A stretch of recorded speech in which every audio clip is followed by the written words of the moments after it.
What's up guys, Saf Ashraf here. I've had the HyperX Quadcast microphone for about 4 months now, and today I'm going to be giving you my long-term review. Without anything else said, let's get straight into the review.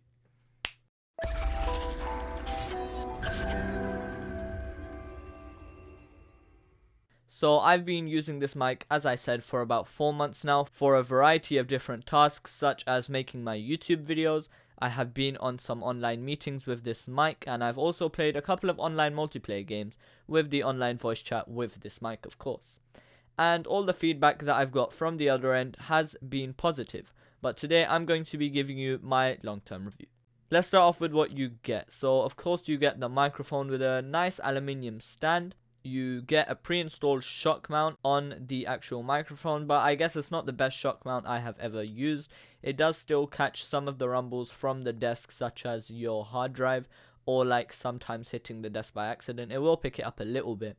However, it's not anything to be scared about, so yeah, it's definitely usable. It is made by HyperX, so we have the red signature color on the microphone with some other little red accents across the mic you can find. We have a touch sensitive mute button at the top. It is really sensitive. You will be touching it like a very little bit and it will go mute. Also, when you do mute the mic, the whole mic like goes blank, so the LED lights turn off. We also have a knob at the back to go in between the four, I guess I can say, casts, as this is the Quadcast. These pickup patterns are called stereo, omnidirectional, cardioid, and bidirectional. Depending on where you are and what you are doing with the mic, the 4 different pickup patterns will come in handy. For example, cardioid pattern is basically picking up anything that's in front of the mic, which I use the most often, and in my testing has been the most nice sounding. The rest are up to you.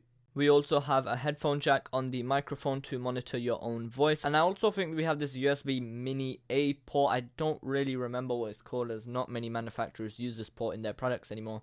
However, I wish that was USB-C. It is updated to be USB-C in the HyperX Quadcast S. That is basically the same mic with RGB and a different port. But yeah, I wish the port was better. However, the cable that uses the port is very high quality. It is a braided cable. I have had no wear or tear on the cable whatsoever. So yeah, big thumbs up to HyperX for adding a very nice high quality cable. Quickly adding on, we also have a volume knob at the bottom of the HyperX Quadcast. It's basically to adjust the gain and how loud your voice is going to be.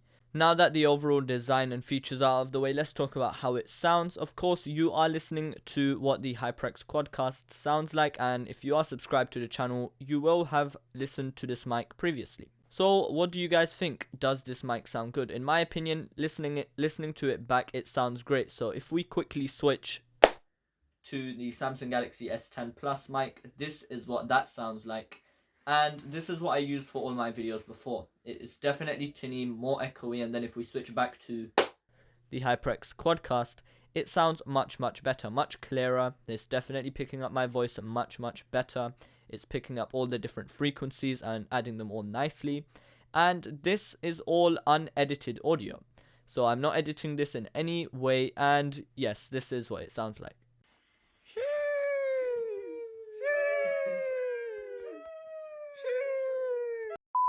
A nice thing about this mic is that you don't need to download any software either onto your PC. It's just a plug and play mic, so you can also buy one of those adapters and plug it into your phone if that's your way. However, I like to do some editing after in Audacity, the free editing software.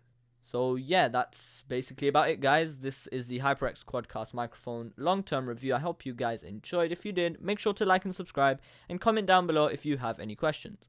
Thank you guys for all the support, and yeah, it's been Saf Ashraf signing off. Peace.